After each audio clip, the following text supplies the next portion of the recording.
एक साल से भी ज़्यादा समय से चल रहे किसान आंदोलन को समर्थन देने वाले, उसमें भाग लेने वाले, उसके लिए अच्छा सोचने वाले, उसकी आलोचना करने वाले हर शख्स को मेरा हाथ जोड़कर प्रणाम। ये जो बात मैं आपके सामने करने जा रहा हूँ, ये आने वाले वक्त में आप लोग याद करेंगे कि अ, हमने ऐसा कुछ कहा था और आप लोग उस वक्त समझे नहीं थे, या जो आज समझ जाएंगे उनको ये मालूम होगा कि आज हमने कितना बड़ा कदम उठाया है।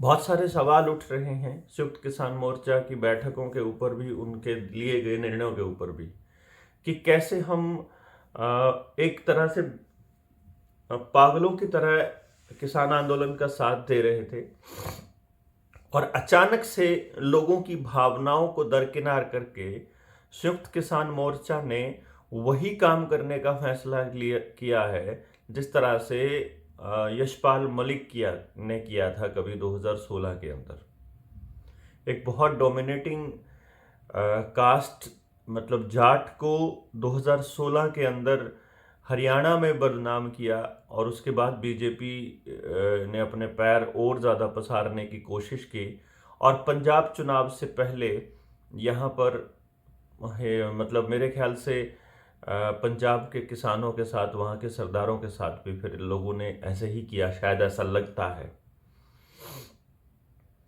तो क्या ये प्रायोजित आंदोलन था, या क्या ये आंदोलन प्रायोजित है भाजपा द्वारा, सरकार द्वारा, संघ द्वारा?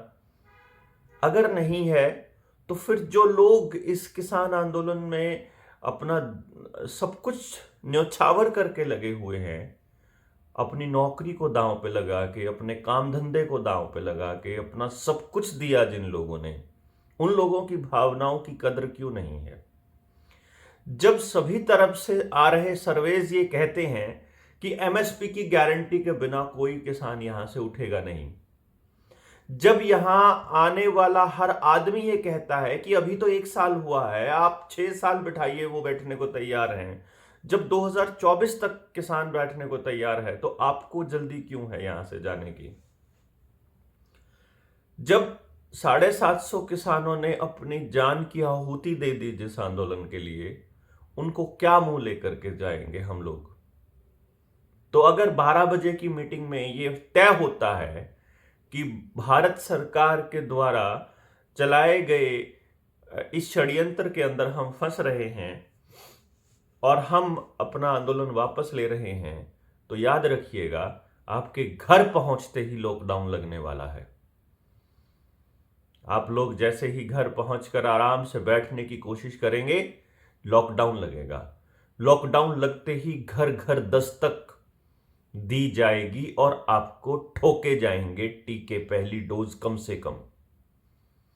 और आप यकीन मानिए, ये आंदोलन यहां चल रहा था तो हम जैसे लोगों की भी बोलने की हिम्मत हो रही थी। अब हम लोग बोलते हैं तो हम लोग जेल जाएंगे, और उसके लिए हम तैयार हैं। हम जेल जाने को तैयार हैं, हम टीके लगवाने को तैयार नहीं हैं।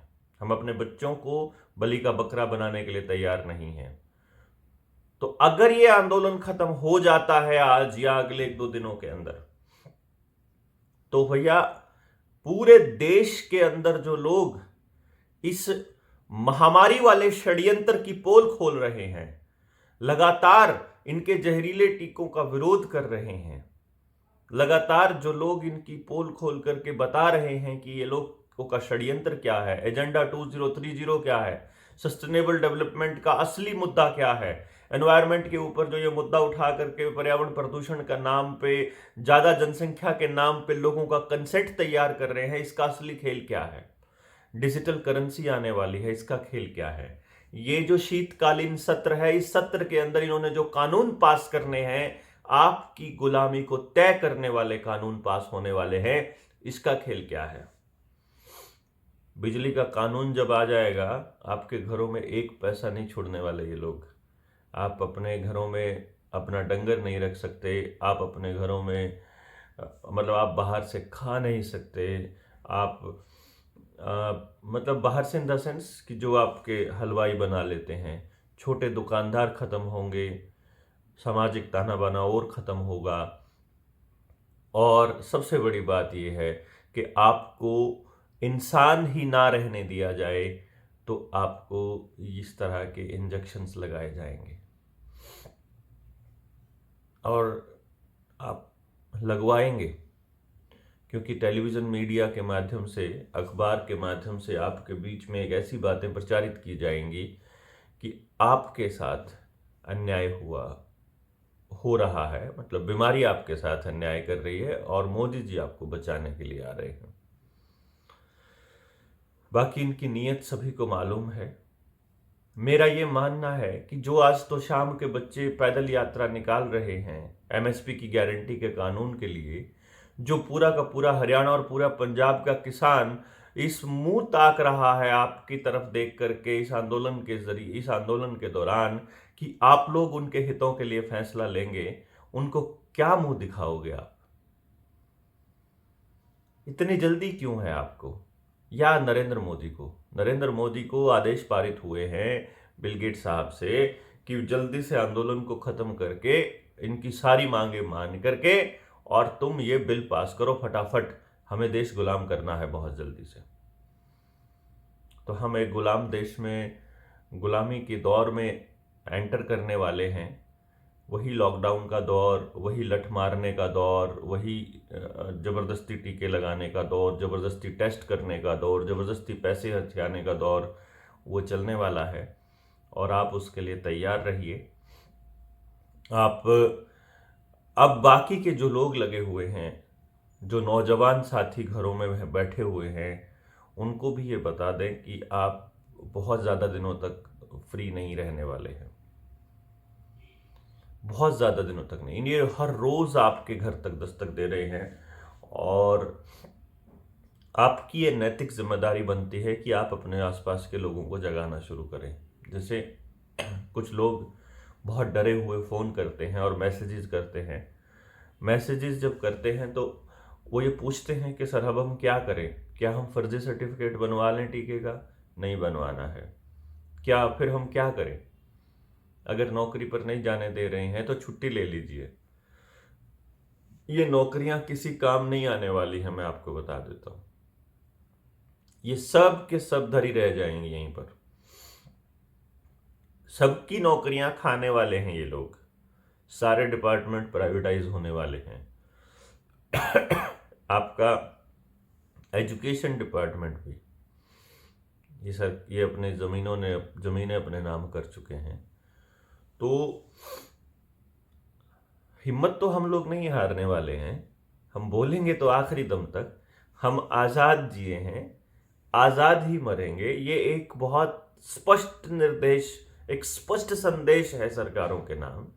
हम गुलाम नहीं होंगे, आखिरी दम तक नहीं होंगे। कम से कम तब तक नहीं होंगे जब तक हमारी सांसें चल रही हैं, और हमारे बच्चे भी नहीं।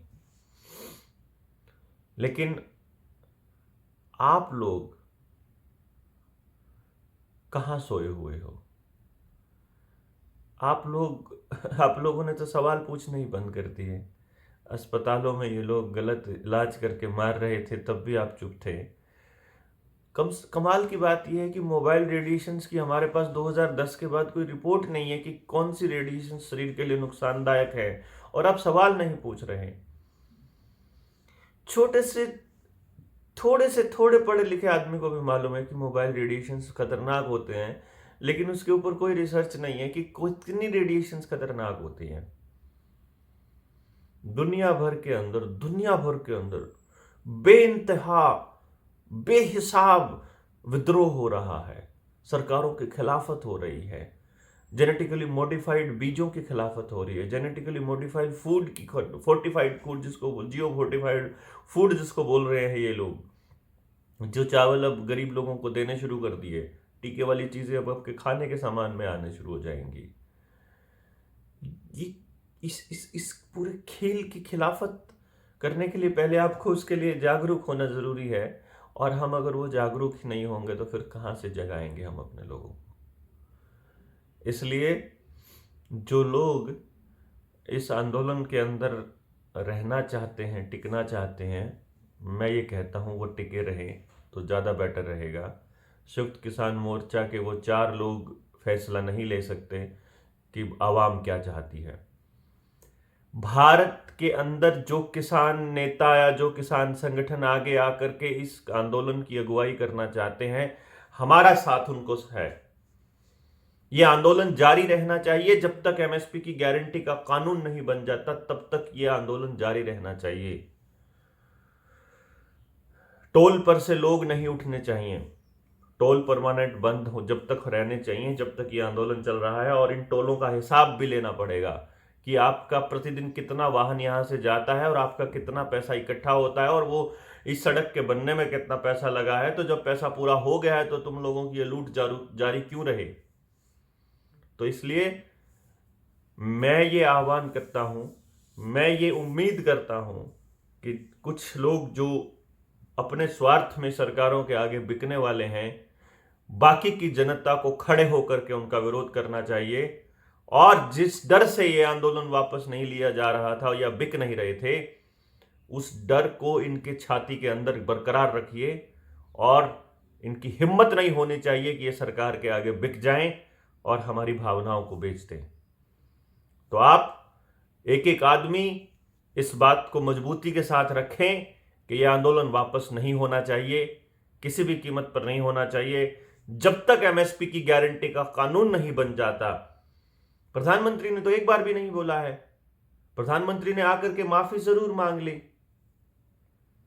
कि भाई तीनों कानूनों के लिए, इसके लिए एमएसपी के लिए क्यों नहीं कह रहा है।